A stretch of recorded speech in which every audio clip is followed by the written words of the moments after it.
Fala pessoal, vamos gravar uma série de vídeos aqui na Active Trades com algumas pessoas. Hoje eu tenho o prazer inenarrável de bater um papo com Eduardo Boixá, ele que é gestor de fundo. E Boixá, primeiramente, muito obrigado por ter aceitado esse convite da gente bater esse papo.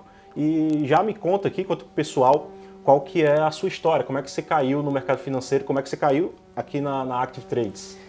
Primeiro, galera, eu queria agradecer, né, o convite do Cavalo, o pessoal lá de Natal, mora no meu coração, vocês sabem disso, né? Pô, são nossos amigos. Sobre como é que eu caí no mercado financeiro, cara, eu sou engenheiro civil, né? Sou engenheiro civil pela UFMG em Belo Horizonte, fiz faculdade de engenharia, acabei na época, isso já se vão aí mais de 20 anos, né? Na época eu fiz o trainee do HSBC do banco, aí acabei entrando para trabalhar no banco. Na mesa de, né, acabei sendo direcionado para trabalhar na mesa de operações do banco, depois de fazer o trainee. Aí fiquei um período na mesa de produtos de tesouraria. Tesouraria é a área de investimento do banco, né? Perfeito. O banco tem uma área de investimentos. Basicamente no mercado financeiro, para você fazer investimentos, você tem duas linhas. Ou você opera dinheiro próprio ou você opera dinheiro de terceiros. Então, na tesouraria, você opera o dinheiro do banco mesmo, do acionista do banco.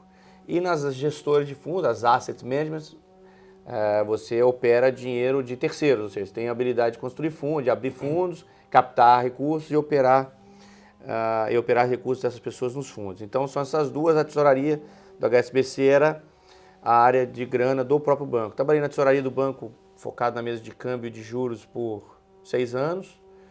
Aí depois fui trabalhar início de 2006. 2005, final de 2005 eu tive uma passagem pequena. Não, 2006. Não, primeiro fui pro Boston, final de 2005. Tudo aqui no Brasil. Tudo Brasil. O HSBC é um banco, era um banco no Brasil, era um banco internacional, global, né, global. Então eu tive a oportunidade de ter uma passagem em Londres, uma passagem em Nova York, pouca coisa. Minha posição era São Paulo, né? Uhum. Aí fui para Asset do Boston, para fazer os fundos de multimercados, a parte de câmbios dos fundos multimercados do Boston. Isso em 2006. Aí o Boston foi vendido em 2006. Né? Quando você é vendido, você é praticamente expulso, né? Você tem que, ou você vai ser demitido, ou você tem que, enfim, normalmente o vendido, o banco que compra mantém a equipe, né?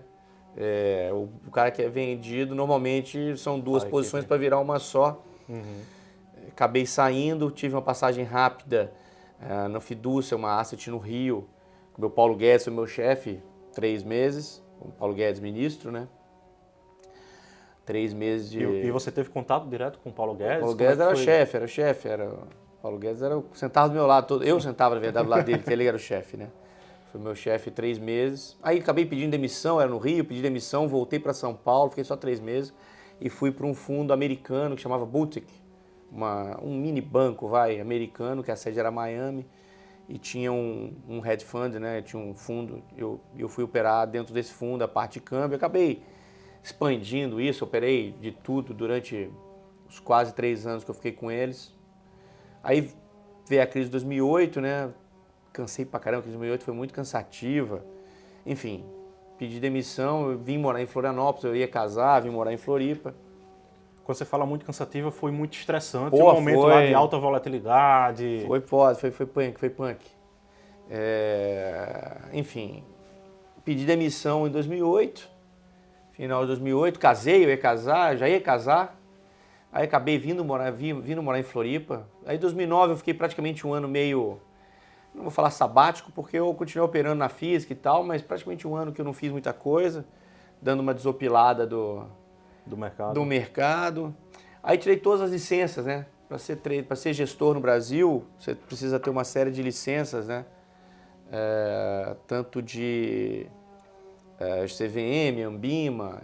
Na época era só CVM, eu tirei a licença CVM pessoa física, abri uma primeira gestora também na CVM, uma empresa de investimentos.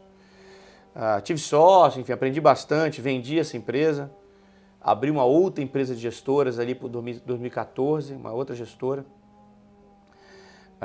Também tive sócios, enfim, vendi a empresa em 2019. Aí, logo depois, a Active, acabei conhecendo o pessoal aqui da Active, me acharam aqui em Florianópolis, com um projeto que eu acho que é muito legal, né, da corretora internacional oferecendo produtos no Brasil. Achei a ideia muito boa. Acho que temos um negócio, né? A corretora tem um negócio legal. E a minha parte é, Boixá, nós vamos abrir uma asset, você vai ser o gestor da asset. Estamos na burocracia, a corretora está nos finalmente agora para começar a funcionar no Brasil. E logo depois a gente vai montar né? Estamos no processo, esse ano aí já devemos ter novidades aí nessa virada de ano aí. Show de bola. Para a gente ter uma gestora de fundo de investimento também. Ter a capacidade de captar recursos de terceiros para a gente administrar aqui localmente. Bacana, bacana. E como é que funciona o trabalho do gestor de fundo? Ele tem lá listado nas corretoras o seu próprio fundo e esse capital que os investidores alocam chega para você, né? Chega na sua estrutura, chega na sua plataforma ali. Imagina que tem uma plataforma para operar, tipo o MetaTrader da vida. Uhum. E daí você faz compras, vendas de ativos, vai depender do tipo de fundo, se pode comprar só trabalhar comprado, se pode trabalhar comprado e vendido, se é um fundo hedge, se é um long only. O fundo ele tem alguns participantes, né? No Brasil as coisas são muito bem definidas, né? No sentido de, no Brasil sempre se parte, a diferença que tem com relação aos Estados Unidos, né? No Brasil se parte do pressuposto que você é bandido sempre. É a verdade. Então você tem que provar tudo antes de você fazer tudo. Nos Estados Unidos não. Nos Estados Unidos você faz as coisas e tem uma regulação e você tem que seguir a regulação. Se você sair dessa regulação, os caras vêm atrás de você. Vem a penalidade. E vem a penalidade mesmo. Você pode ser preso, enfim. No Brasil, quem vai preso, né? Uhum. Então aqui parte do princípio que todo mundo é bandido. Então existe uma legislação muito forte no Brasil para a regulamentação de fundos de investimento. Muito forte. Então, o fundo de investimento ele tem uma série de participantes. Ele tem um administrador de fundo. O administrador do fundo é o cara que calcula a cota, é o cara que determina o IR de cada cotista, enfim, faz as liquidações dos aportes, ele faz toda a operacional do fundo, operacional, back-office do fundo. Esse é o administrador. Aí você tem um custodiante. Custodiante, em algum lugar nós temos que ter uma conta. Sim. O fundo tem que ter uma conta, o dinheiro tem que estar custodiado em algum lugar. Existe um custodiante para fazer isso, normalmente é algum banco. Aí tem um auditor. Tem alguém que depois que tudo acontece, vai lá e pega as operações todas e fala, esse cara seguiu o regulamento do fundo, né? Ok, seguiu o regulamento do fundo. Tem um auditor.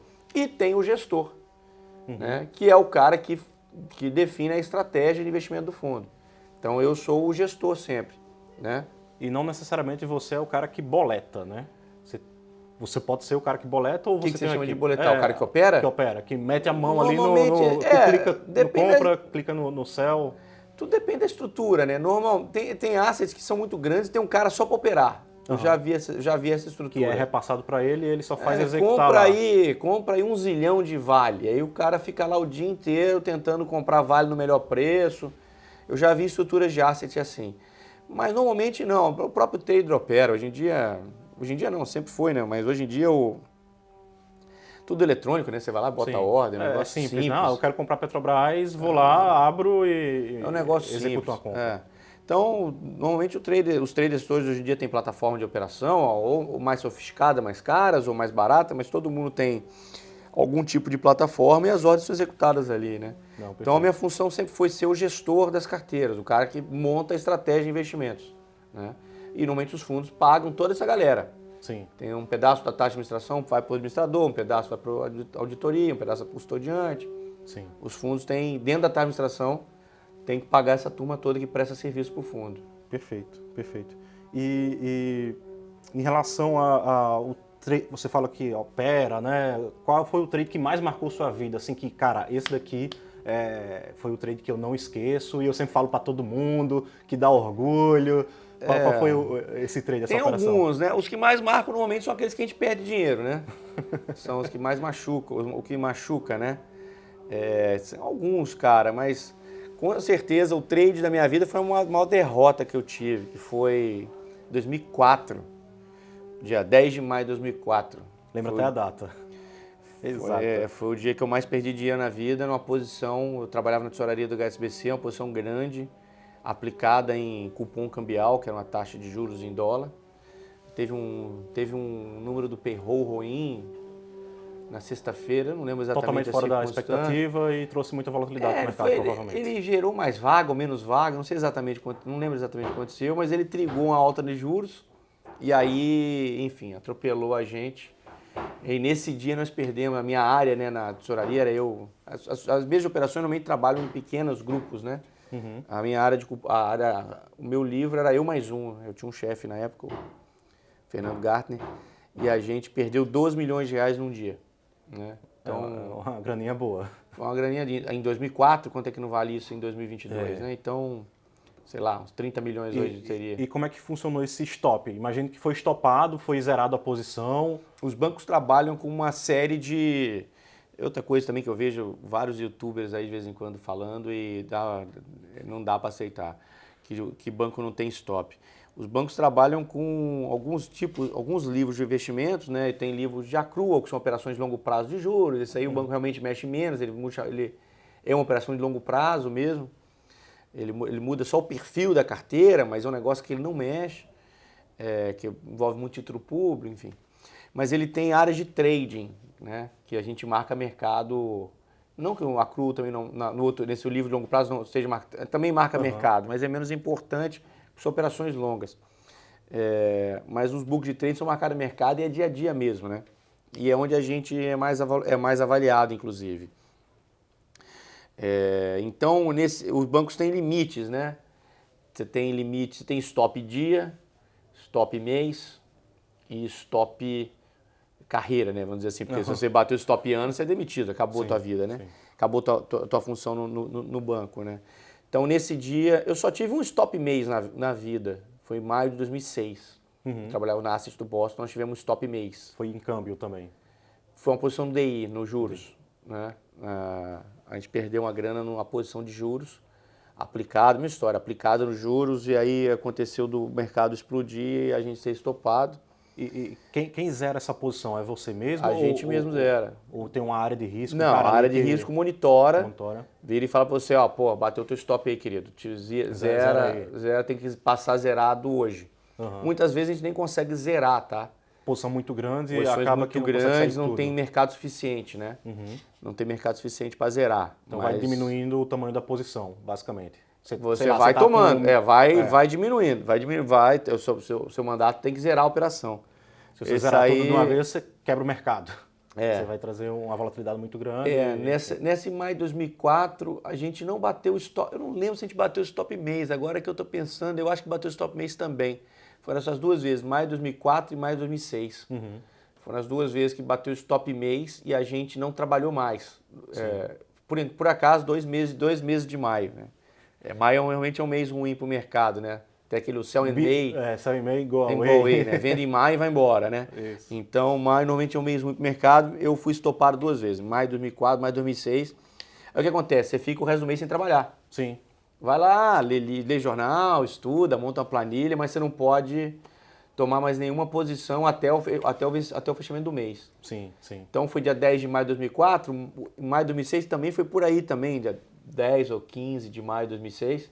Então, fica o resto do mês sentado olhando para a cara do outro, esperando o tempo passar porque não tem o que fazer. Vamos evitar em operar em maio então, né? Maio é um mês complicado.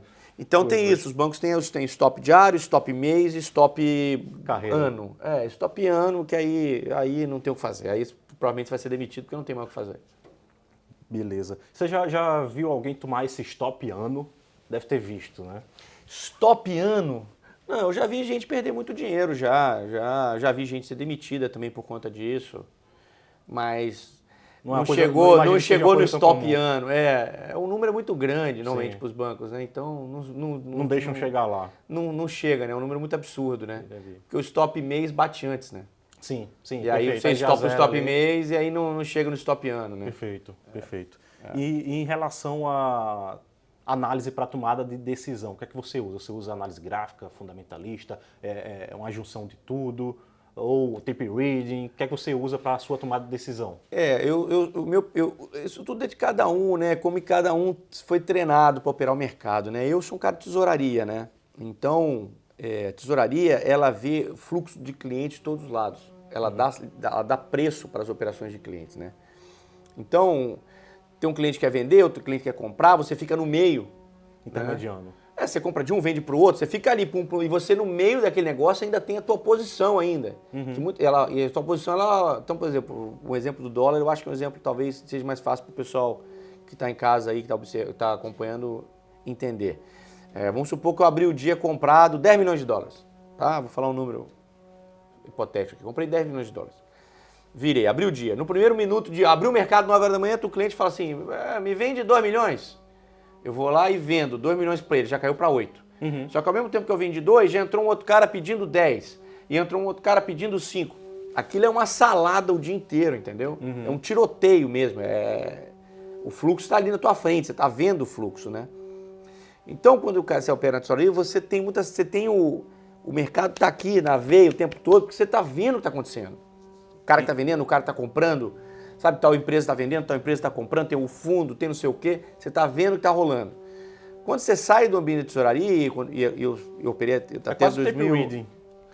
É um tape read de verdade, né? Você está vendo o que está acontecendo. Então, quando eu saí desse ambiente, que eu fui para trabalhar numa tesouraria, que eu fui trabalhar numa gestora, você perde todo o fluxo. Né? Você não vê mais o fluxo. Então, você até enxerga que alguma coisa está acontecendo, né? Dependendo do movimento do campo, você fala, porra, alguém vendeu agora aí. Teve alguma coisa grande agora, porque não está acontecendo nada e o dólar caiu 0,5% ou 1% agora e não está acontecendo nada. Então, teve algum fluxo grande aqui agora. Né? Então, você consegue enxergar. Né? Com o tempo, depois que eu saí da tesouraria, eu fui, obviamente, aumentando, e eu acho que é uma coisa que é legal as pessoas terem, né? Vai aumentando o teu arsenal ali de coisas, né? Perfeito. Eu acho que tem uma parte muito importante técnica, eu não sou contra a análise técnica, eu faço bastante análise técnica, opero bastante análise técnica, mas por eu operar em posições grandes de banco, muitas vezes eu não tinha o que fazer. Eu monto a posição e eu não consigo sair dela. Então, para mim, não interessa. Eu sou gráfico, entendeu? Sim. Porque eu vou olhar o gráfico. Eu vou destruir o gráfico depois de eu fazer, depois que eu entrar numa posição. Depois que eu fizer minha posição. Então, o gráfico já era. Então, por que eu vou ficar olhando tanto o gráfico? Então, os traders de bancão, os traders de fundos grandes, eles não têm tanta... Então, parte mais para talvez um fundamentalismo. O cara tem uma opinião, ele estuda aquele negócio, ele chega, eu acho que vai acontecer isso, eu acho que o dólar ien, eu acho que o ien vai cair, entendeu? Sim. Aí o cara estudou, ele se preparou, ele foi atrás, ele busca informação. Não é eu acho simplório, o cara tem uma base ali para sua tomada de decisão. Ele vai atrás das informações, forma a sua opinião sobre determinado assunto e vai lá e normalmente o que acontece muito, que é uma coisa que eu faço também, eu não entro com 100% da posição que eu quero fazer. Sim. Eu vendo, por exemplo, acho que o dólar vai cair no Brasil. Eu vou lá e vendo 1/3 da posição que eu gostaria de ter. Você faz um position sizing ali. Tá vendo num um momento terço, bom para vender, vender um pouquinho. Espero para ver o que vai acontecer, se caiu, se subiu. Sabe que negócio é uma coisa que vai sendo construída, né? O mental vai sendo construído, o estômago vai se adaptando ao tamanho do problema.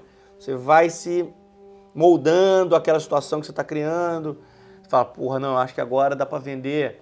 O mercado foi contra um pouco. Porra, acho que agora os caras acho que dá para entrar num preço melhor agora, vender mais 1/3. Pum, vendo mais 1/3 da posição.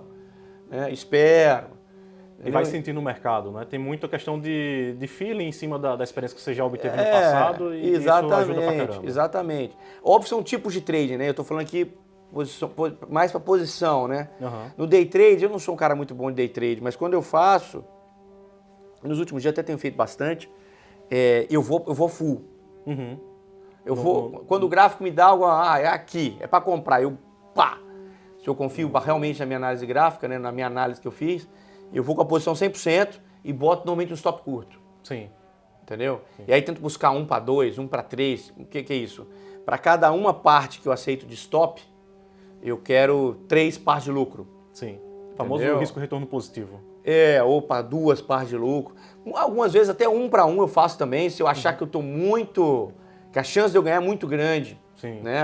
Porra, acho mesmo, o gráfico deu 800 velas de queda aqui, sabe, eu vou lá e monto uma posição mesmo com risco retorno pior, né? Enfim, tudo isso você vai adquirindo ao longo do tempo, né? O que eu falo pro pessoal que tá começando, ou que tá começando, ou que já está operando há algum tempo, mas não tem tido tantos bons resultados, né, e tal, cara, ter paciência, e você vai ao longo do tempo adquirindo um pouco de tela ali, sabe? Você cria um feeling, né? Você acompanhando um ativo ali, periodicamente, constantemente, você, pô, aqui tá com um cara que vai continuar caindo, ou vai estar com um cara que vai reverter. Pô, sabe, o mercado... Você cria uma visão ali, você cria uma proximidade com o mercado. Você cria uma proximidade, mais ou menos isso. Por exemplo, o dólar, por exemplo, eu acho que eu tenho o dólar real, né? São 23 anos operando dólar, vendo ele todo dia. Então eu acho que eu consegui ter eu acho que eu tenho uma proximidade, que você falou, né? Com a flutuação dos preços, com o que eu acho que vai acontecer, com o tamanho da volatilidade, né? Um dia de 1% no dólar é uma coisa, um dia de 3% no dólar é outra coisa, sabe? Quantas vezes nós temos dias de 3% no dólar? É pouco. Né? Então não adianta você montar uma posição achando que vai dar 3%, porque estatisticamente ela não vai acontecer. Perfeito. Poucas vezes acontece. Enfim, você vai ali construindo uma maneira de operar o mercado ao longo do tempo, né? Bacana, bacana. E em relação a uma pergunta que muitas pessoas fazem é em relação ao stop dos pequenos traders, né, dos pequenos investidores. Os grandes players, as instituições, elas vão em busca desses stops, elas vão querer cair em cima do pequeno investidor? A gente participou do evento agora do CBT, né? E teve a palestra do Sérgio Machado, foi muito boa, né? Que perguntaram isso para ele, né? Ele falou, porra, essa sardinha que tem complexo de tubarão, né? Que ele acha que o grande investidor tá ligando para ele. O grande investidor não tá nem aí pro pequeno, nem vê. Sim. Né? A gente fica olhando sempre. Os caras que são grandes são os caras que movem o mercado. Na hora que o tubarão passa ali, obviamente, a sardinha que tá no meio tem que abrir pro tubarão passar. Sim, né? sim. Tem sardinha que tá no mesmo caminho do tubarão e vai junto. Vai junto. Né? Então tem gente que fala, pô, eu botei o stop, foi lá, me pegou, foi só lá me pegar, alguém sabia, né? Pô, botei uma câmera, tá aqui monitorando meu tem computador. uma câmera aqui em volta da gente, vigiando o que a gente está fazendo, né? Enfim, isso não existe, né? Ninguém tá nem aí para... Porque os volumes são pequenininhos, né? Sim. A menos quando junta muita sardinha junto, e aí você tem uma região de stop que tá todo mundo ali, né? Aí tem uma liquidezinha pro... provavelmente tem uma galera junta ali no stop. Mas isso aí, né, os bancos não sabem. Os bancos têm posição muito grande e são difíceis até de manobrar as posições. O cara monta a posição e fica um ano posicionado. Sim. Entendeu? Passa 6 meses posicionado. Não é um negócio que o cara faz e sai no dia seguinte. Sim, perfeito. Entendeu? Perfeito. Montagem de Então, posição mesmo para... são views diferentes de trading. Perfeito. E, Bochás, a gente já conversou muito sobre histórias engraçadas, você já presenciou diversas histórias. Conta uma história que você gosta de sempre estar contando, e engraçada, importante, engraçada. Pô, cara, já aconteceu todo tipo de merda comigo, né, no mercado, né, operando. Pô, falei merda, não pode falar merda, né? Acho que não. Vai, deixa eu falar Não, então. vai, continua. Já aconteceu tudo de coisa errada comigo que você pode imaginar no mercado, já aconteceu, cara. Pô, cara, erro operacional sempre é uma coisa legal, né? Pra contar, né? Porque chama cagada, né? Se não, né, que você perde, chama cagada, né? Pô, fiz uma cagada aqui. Né? Se fosse bom, não chamava cagada, chamava outra coisa, né? Já tive muito erro operacional. Tive um recente agora aqui já operando aqui na Active já, que foi legal também. Eu tava sentado operando, eu ia entrar com a ordem no sistema. O MetaTrader, você bota o lote, se você troca a tela e volta... Ele reseta ali. Ele reseta o lote, né? Uhum. E eu não prestei atenção nisso, porque na hora que eu fui botar a ordem, eu preenchi tudo, só que aí era execução a mercado, eu queria deixar uma ordem. Não, era o contrário. Tava como sell limit, né? Sim. Que você deixa o preço na tela, e eu queria executar logo. Quando eu mudei, o preço mudou. O lote voltou mudou. Pro lote anterior, que era um lote grandão. Uhum. Só que nessa hora o rapaz que trabalhava aqui com a gente, o Antônio, eu tava andando, deu no meio do vidro. Bateu a cara no vidro. Bateu a cara no vidro bem do meu lado, cara. Plum! Deu, cara, a gente viu até depois o videotape da pancada. Pô, o vidro chegou a fazer assim, ó. Entendeu? Da tamanha atropelada que o Antônio deu no vidro. Pô, e na hora eu levantei, né? Eu falei, cara, pô, morreu, né? Levantei. E isso falei, você já tinha boletado, já tinha entrado na operação ou não? Não, aí eu voltei e apertei Enter. Sim. Entendeu? Uhum. Ainda apertei Enter, eu cliquei a venda, voltei pra ver ele, que ele tava ali e tal, pô, tinha cortado a testa dele, enfim, tava machucado. Falei, caralho, porra, vai morrer E a aí. posição errada rolando lá e você... E voltei pra fim e a posição errada rolando e eu ali. Na hora que eu voltei de novo, os meninos puxaram. É muito bom o vídeo.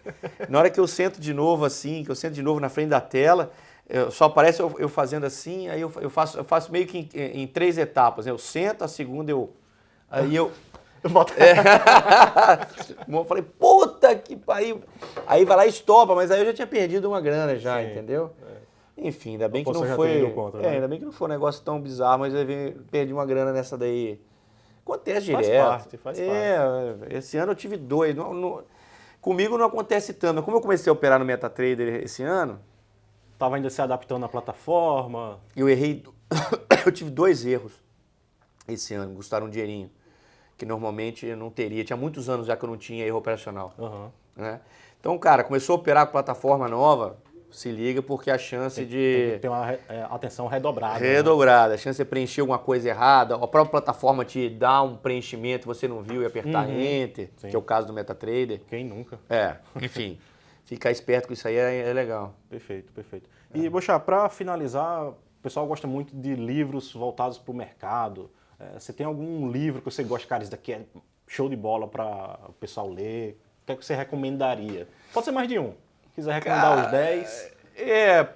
Tem alguns livros que eu acho muito interessante. O mercado financeiro ele tem uma bibliografia meio restrita, né? Assim, por exemplo, eu não conheço nenhum livro que fale bem.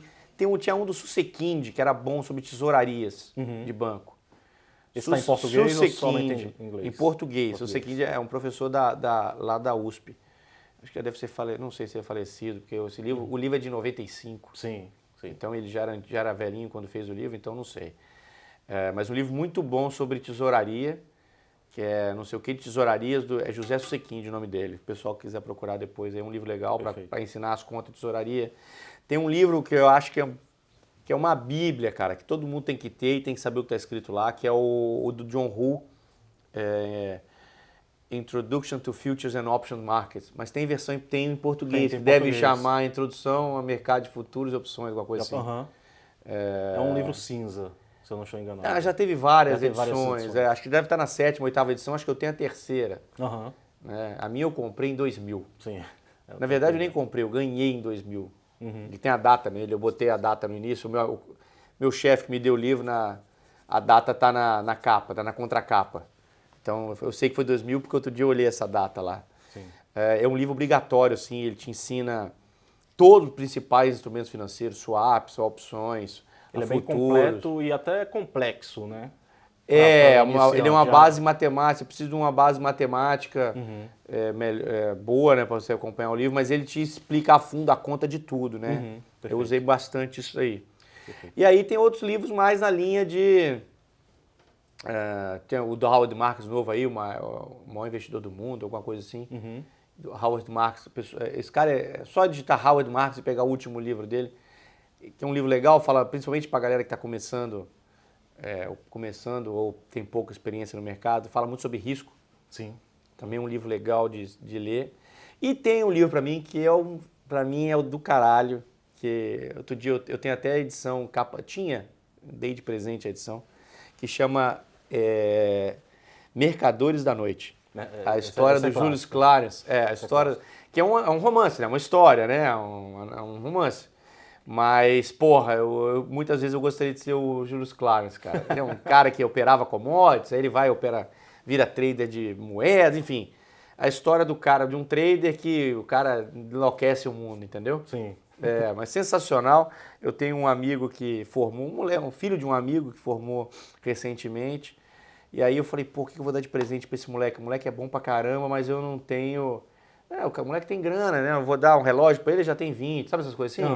Falei, não, vou dar uma coisa pra ele que ninguém vai dar. Peguei e dei esse livro, que eu tinha uma edição de capa dura, que eu ganhei de presente final de ano de uma corretora em São Paulo, com dedicatória do Ivan Santana, que é o autor do livro, né?